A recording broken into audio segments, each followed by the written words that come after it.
1.1 Flasher electrónico on-off de luz.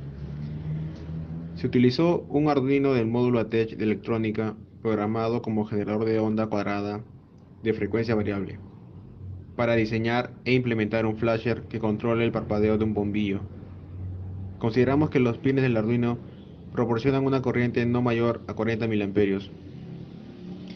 Como se puede observar en el diagrama, en el Arduino hay diferentes pines, que son señal de salida, señal de entrada y el pin de voltaje de entrada, que está en la parte inferior derecha. Si le pones una fuente de 12 voltios, se puede quemar. Por eso es necesario que se utilice un regulador de voltaje. Tabla. Teórico experimental. 100 voltios en el teórico y una frecuencia de 1 Hz para un periodo de 1 segundo.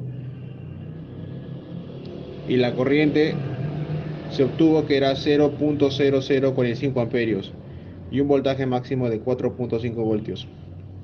En el experimental, 150 voltios y una frecuencia de 0.96 Hz en un periodo de 1.042 segundos y una corriente de 0.0044 amperios.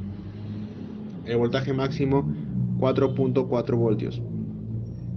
Es correcto que la corriente no exceda de los pines del Arduino, ya que proporcionan una corriente no mayor a 40 miliamperios, como se pudo observar en la tabla.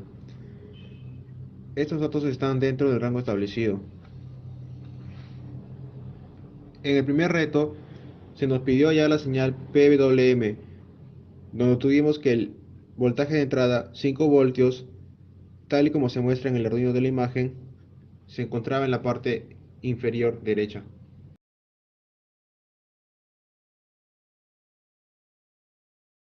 Bien, en este segundo paso utilizaremos el control de intensidad de luz, dimmer, donde se utilizará el Arduino de la TECH programado para generar una señal de PWM para diseñar e implementar un dimmer que controle la intensidad de luz de un bombillo, donde se considerará los pines del Arduino que proporcionan una corriente no mayor a 40 miliamperios.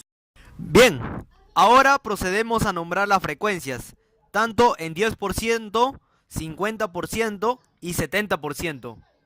En la primera frecuencia, que es de 10%, obtuvimos el valor de 489.9 Hz.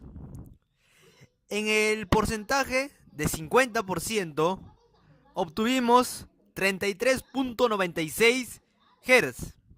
Y en 70%, la frecuencia que obtuvimos fue 24.43 Hz.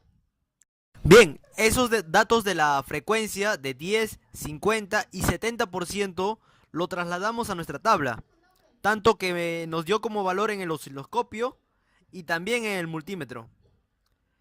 La intensidad de la luz va a ser directamente proporcional al porcentaje, ya que a un menor porcentaje va a haber menor intensidad y viceversa.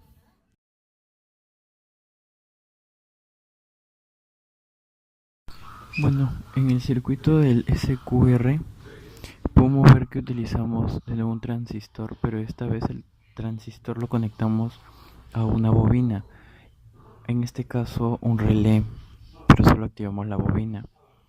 Y al conectarlo vamos a ver las ondas que nos van a salir, unas líneas, un voltaje alto, un voltaje mínimo en cierto tiempo, pero en este caso en el osciloscopio lo colocamos en 500 milisegundos a un voltaje de 5, en donde vemos que el pico más alto de voltaje es 125.